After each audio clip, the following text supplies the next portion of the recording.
10 conseils pour être centenaire que j'ai piqués à mes patients. Bonjour, je m'appelle Muriel, je suis médecin. Si tu aimes la médecine, n'hésite pas à t'abonner. N'hésite pas, si tu aimes ma vidéo, à liker, mais surtout mets un commentaire et donne-moi des idées de contenu, c'est très important. Comme ça permet d'interagir et d'avancer ensemble. À chaque fois qu'en consultation, j'ai un patient qui a plus de 90 ans, c'est rare quand j'ai un centenaire, mais j'ai des personnes qui ont déjà un âge avancé, qui ont une très bonne santé. Je lui demande toujours quel est son conseil. Je lui dis toujours, c'est pas moi le médecin ici, c'est vous.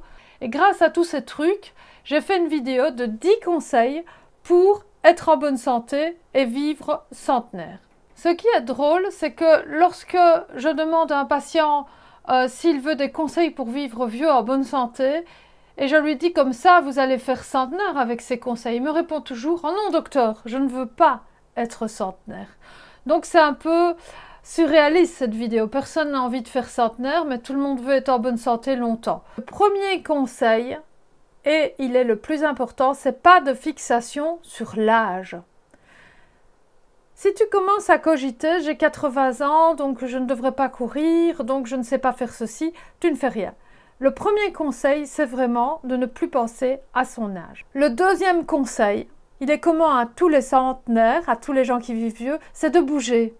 C'est impossible de vivre en bonne santé longtemps sans bouger. Le deuxième conseil, c'est bouger tous les jours. Pas nécessairement être sportif, mais avoir une activité. Bouger, pas rester dans son canapé toute la journée. Le troisième conseil, c'est manger léger le soir. J'ai remarqué les personnes qui vivent en bonne santé longtemps ont comme point commun d'effectuer le repas le moins calorique fin de journée. Le quatrième conseil est d'adopter un régime méditerranéen.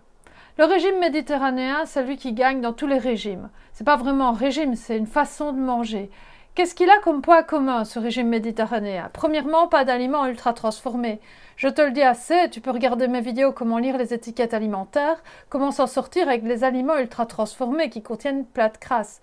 Bon, donc le régime méditerranéen, c'est pas des aliments ultra transformés, c'est des fruits, c'est des légumes, c'est une source importante d'antioxydants. C'est également un régime qui n'est pas trop riche en viande, où il y a du poisson, et il y a des oméga 3. Le régime méditerranéen, c'est aussi des bonnes graisses, comme l'huile d'olive et pas le beurre. Le point numéro 5 est le sucre. Les gens qui vivent vieux en bonne santé ne mangent pas beaucoup de sucre. Le point numéro 6, c'est un peu spécial, mais c'est d'avoir le moral. Sans le moral, tu ne peux rien. Si tu n'as pas le moral, tu ne vis pas longtemps. Tu n'as pas l'énergie vitale pour vivre. Donc le point numéro 6, c'est le moral. Tu connais probablement des couples où l'un décède et puis l'autre décède juste après, tout simplement parce qu'il perd quelque chose d'important pour vivre, c'est son moral. Point numéro 7, le stress, le tueur silencieux. Apprends à gérer ton stress.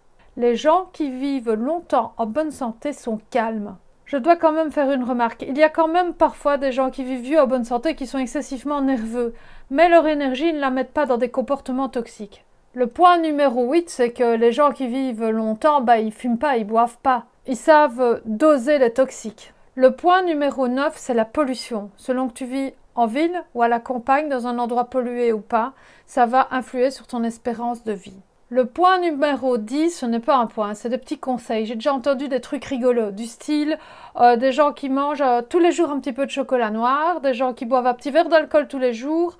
En Belgique, j'ai aussi un centenaire qui avait comme habitude de prendre du sirop de liège, qui est en fait un sirop fait de pommes et de poires très concentré. C'est quand même sucré, mais c'est riche en antioxydants. Ça, c'est des petits conseils, mais c'est pas magique. Je rajouterai à mes 10 conseils qu'il y a malheureusement la génétique. La génétique, c'est comme ça. On a tous sa génétique. Il ne faut pas se mettre à pleurer sur la génétique. Il faut plutôt essayer d'en faire une arme pour bien se connaître et pouvoir agir dessus. Les maladies cardiovasculaires ou l'hypercholestérolémie, par exemple, il y a moyen d'adapter son mode de vie ou de prendre des médicaments pour limiter vraiment les dégâts de la génétique. Si c'est une génétique avec des problèmes de cancer, on peut aussi faire des dépistages plus poussés. Voilà, je te remercie pour ton attention. J'espère que cette vidéo t'a plu. Porte-toi bien, mais surtout, fais attention à la planète. Parce que si la planète devient insalubre, cela va être très difficile d'être en bonne santé. À bientôt!